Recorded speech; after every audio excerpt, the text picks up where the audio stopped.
मोदी जी, हम लोग खाली ठोकर बैठे हैं, कोई कुछ भी बोल नहीं रहा है। अरे ऐसे चुपचाप बैठने से कोई वक्त थोड़ी नहीं कटने वाला है। हाँ भैया, बात तो तुम सही कह रहे हो। मोदी जी कोई मजेदार कहानी ही सुना दो ताकि हम सभी का टाइम पास हो जाए। चलो ठीक है, मैं तुमको एक चालाक इंसान की मजेदार कहानी सुनाता हूँ। एक गांव था। उस गांव में एक व्यापारी रहता था। वह अपना व्यापार हाथी से करता था। रोजाना वह अपना सारा सामान हाथी पर लाद देता और अपना व्यापार करता। व्यापार करने के लालच में वह हाथी को खिलाना पिलाना तक भूल जाता। फिर व्यापार करके रात के 9, 10, 11 बजे तक घर को लौटता, फिर अपना हिसाब करता।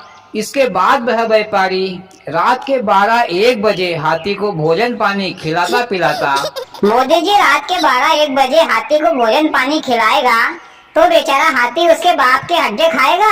अरे 12-1 बजे तो सोने का टाइम हो जाता है। बेचारा नींद में थोड़ा बहुत खा पी लेता होगा। बेचारा सोचता होगा कि कहाँ किस लालची आदमी के पल्ले पड़ गया हूँ। पर क्या करे भैया, खाना तो पड़ता है। व्यापारी भोजन खिलाते समय हाथी से बड़े प्यार से बोलता, मेरे लाल, मेरे पीले, मेरे नीले, मेरा बेटा, जी भर के खाना खाना, कम पड़े तो मेरे को आवाज देना, भूखा मत रहना। ऐसा कहकर फिर व्यापारी जाकर सो जाता। मोदी जी बेचारा लाल पीला तो दिन भर बोझा उठा के काला पीला होके बुरा हाल हो जाता होगा। भैया बात तो पते की बोली है। ऐसा करते करते भैया हाथी बेचारा 1 महीने में मर जाता है। हाथी की आत्मा यमराज के पास जाती है तो यमराज जी हाथी से कहता है कि तुम्हारे कर्म के अनुसार तुमको मनुष्य बनाया जाएगा। तो हाथी बोलता है, महाराज मुझे इंसान कभी मत बनाना। इंसानों जैसा चालाक और झूठ मूठ का प्यार देखकर मैं तो कभी भी इंसान नहीं बनूंगा, क्योंकि इंसान अपनी लोभ लालच के कारण बुरे कर्म करता है और नरक में ही जाता है। महाराज आप मुझे कोई भी जानवर बना दो, पर इंसान कभी मत बनाना। तो यमराज जी ने कहा कि इंसान की योनि में तो आदमी सुख और आनंद भोगता है। मेरे पास भी इंसानों की आत्मा आती है, सभी बड़े सुखी रहते हैं। तो हाथी ने कहा, महाराज आपने इंसानों की आत्मा से व्यवहार किया है, अगर तुम जिंदा आदमी से बात करो और व्यवहार करो तो तुम्हें मालूम पड़ेगा कि इंसान क्या चीज होती है। तो यमराज जी ने कहा कि ठीक है, मैं अभी एक जीवित इंसान को बुलाता हूँ और उससे बात भी करता हूँ और उसके साथ व्यवहार भी करता हूँ। उसे मैं तुम्हारी आंखों के सामने हरा के दिखाऊंगा। फिर हाथी ने कहा, महाराज अगर आप जीवित इंसान से जीत गए तो आप जो बोलोगे वही करूंगा। फिर यमराज ने अपने दूतों से कहा, जाओ और कोई जीवित इंसान को लेकर आओ। फिर यमराज जी के दूत जिंदा इंसान को लेने के लिए चल पड़े, पर दूत लोग आपस में सोच रहे थे कि हम किसी भी जिंदा आदमी को दिन में पकड़ेंगे तो वह हमें बेवकूफ बना के भाग जाएगा। तो एक काम करते हैं, हम रात में किसी भी सोते हुए इंसान को उठाकर यमराज जी के पास ले जाएंगे। फिर रात के समय में यमराज के दूतों ने एक खटिया पर सोए हुए आदमी को उसकी खटिया सहित उठाकर आकाश मार्ग की ओर ले जा रहे थे, परंतु संयोगवश उस आदमी की रास्ते में ही नींद खुल गई। उसने देखा कि मैं तो हवा में उड़ रहा हूँ, नीचे धरती नहीं है। फिर वह पलटा तो 4 दूत खटिया उठाकर उसको आकाश मार्ग की ओर ले जा रहे थे। तो उसने पूछा कि भैया होन आप लोग कौन हो? तो यम के दूतों ने कहा कि हम यमराज के दूत हैं और आज यमराज जी ने जिंदा आदमी लाने को कहा है, तो हम तुम्हें यमराज जी के पास ले जा रहे हैं। दूतों की ये बातें सुनकर आदमी डर गया और सोचने लगा कि बेटा अब तो तेरा काम डल गया, यमराज तो आज मुझ जिंदा आदमी को ही जान से मार डालेगा। फिर उस आदमी ने अपना दिमाग दौड़ाया। मोदी जी वो आदमी अपना दिमाग कहाँ दौड़ाएगा, धरती तो है ही नहीं दौड़ाने के लिए। भैया उसने दिमाग में सोचा और उसने खटिया पर से एक कागज और एक पेन लेकर कुछ लिखा। जब तक वह अपनी बात लिख चुका था तब तक यमराज जी के पास पहुंच गया। फिर यमराज जी ने हाथी से कहा, अब देखो मैं कैसे इससे बात करता हूँ। फिर यमराज ने उस आदमी से पूछा कि भैया कौन हो तुम और क्या करते हो? तो उस आदमी ने कहा, मैं कौन हूँ तुम मुझे नहीं जानते हो, तुमने बिना सोचे समझे गलत आदमी को उठाकर ले आए हो। ये लो कागज, खुद ही पढ़ लो। फिर आदमी ने वह कागज यमराज को दिया जो उसने रास्ते में लिखा था। यमराज ने कागज को पढ़ा और उस आदमी को महाराज कह के अपने सिंहासन पर बिठा दिया। महाराज जी, मेरे लिए क्या आज्ञा है?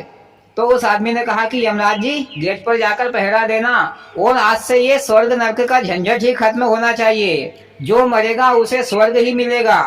मोदी जी, उस आदमी ने कागज में क्या लिखा था जिससे कि वह आदमी यमराज की कुर्सी पर जा बैठा और बेचारे यमराज को गेट का चौकीदार बना दिया? भैया मैं आगे बताता हूँ। फिर नरक के सारे लोग स्वर्ग में आ गए। सभी लोग मौज मस्ती से स्वर्ग में रहने लगे। फिर हाथी ने पूछा कि मालिक, तुमने उस कागज में क्या लिखा था जिसके कारण तुम यहाँ के राजा बन गए? उस आदमी ने हाथी को पहचान लिया और कहा कि गजराज, तुम तो यहाँ हो। अरे तुम्हारे मरने के बाद मेरा व्यापार ठप हो गया है, पर चलो ठीक है, तुम भी यहाँ स्वर्ग में मजे से हो। हाथी ने फिर से पूछा कि मालिक, कागज में तुमने क्या लिखा था? मालिक ने कहा कि ये राज की बात है, मैं तुम्हें क्यों बताऊं? तुमने किसी से कह सुना दिया तो? हाथी ने कहा कि मालिक, मैं किसी से कुछ भी नहीं कहूंगा सुनूंगा। पक्का भैया, किसी से कुछ मत कहना।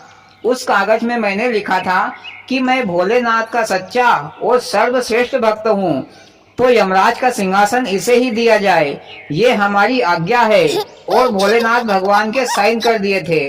तो यमराज जी ने सोचा कि भोलेनाथ जी की आज्ञा होगी, इसलिए मुझे सिंहासन दे दिया। वाह मोदी जी, मान गए इंसान की खोपड़िया को, भगवान को भी उल्लू बना रही है। पर मोदी जी, सच्चाई तो एक ना एक दिन सामने आ ही जाएगी, फिर क्या होगा? भैया क्या होगा? वही होगा जो भोलेनाथ को मंजूर होगा। इधर स्वर्ग की अप्सराएं भी बहुत परेशान हो चुकी थी। कहाँ तक महाराज के आर्डर सुने। महाराज के आर्डर खत्म ही नहीं होते थे। कभी बोले पान लेकर आओ, तो कभी बोले बीड़ी लेकर आओ, तो सिगरेट लेकर आओ, तो कभी पिज्जा बर्गर पोहा जलेबी लेकर आओ। कहाँ तक ला ला के दे। दिन भर काम करो, दिन भर काम करा करा कर थका देता है और रात के 2 बजे बोलता है कि डांस करो। अरे हम नाचे कि सोए? अरे बड़ी बेकार हालत हो गई है हमारी। मोदी जी, इंसान की ख्वाहिश पूरी करना तो भगवान के बस की भी बात नहीं है, तो बेचारी अप्सराएं क्या करेगी? हाँ भैया, अब बात 5 लाख रुपए की बोली है। इधर फिर एक दिन भोलेनाथ भगवान यमराज जी से मिलने के लिए आए और देखा कि यमराज जी अपने ही गेट पर चौकीदारी कर रहे हैं। तो भोलेनाथ भगवान ने कहा, यमराज जी, तुम तो यहाँ गेट पर पहरा दे रहे हो, तो अंदर शासन कौन चला रहा है? तो यमराज जी ने कहा कि भोलेनाथ जी आपका परम भक्त है, वही शासन कर रहा है, आपने ही तो चिट्ठी लिखकर दी थी। फिर भोलेनाथ भगवान समझ गए। फिर कहा कि यमराज जी, तुमने किसी जिंदा आदमी को तो नहीं ले आए? तो यमराज जी ने कहा, हाँ मैंने लाया हूँ, वही तो शासन कर रहा है। फिर भोलेनाथ और यमराज जी अंदर आए तो वह आदमी सिंहासन से उतरकर भोलेनाथ जी के चरणों में गिर पड़ा और माफी मांगने लगा। फिर भोलेनाथ ने कहा यमराज से कि तुम कभी भी इंसानों से नहीं जीत सकते। अरे हम भी इंसान की बुद्धि का पता नहीं लगा सके, तो तुम क्या लगाओगे? अब तुम ही बताओ, इसे सजा कैसे दूं? सजा देने से पहले ही चरणों में गिर गया। फिर यमराज ने कहा कि मैं तो इंसानों से हार गया, वाकई में इंसान चतुर चालाक होते हैं। अरे मैं तो यहाँ का राजा था, मेरे को ही अपने गेट पर चौकीदार बना दिया। फिर हाथी ने कहा, यमराज जी मान गए ना इंसान की बुद्धि को?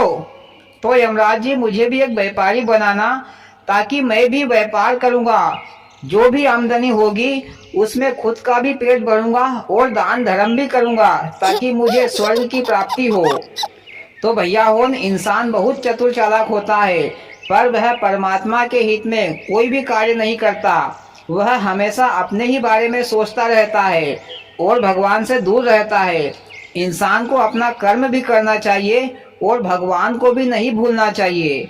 हारिए ना हिम्मत और बिसारिए ना राम। और भैया कहानी खत्म। वाह मोदी जी, बड़ी ही अद्भुत कहानी सुनाई, मजा आ गया और ज्ञान भी प्राप्त हुआ। और भाइयों, आपको कैसी लगी मोदी जी की कहानी? अच्छी लगी हो तो प्लीज वीडियो को लाइक और चैनल को सब्सक्राइब जरूर करना। भोलेनाथ सबके साथ।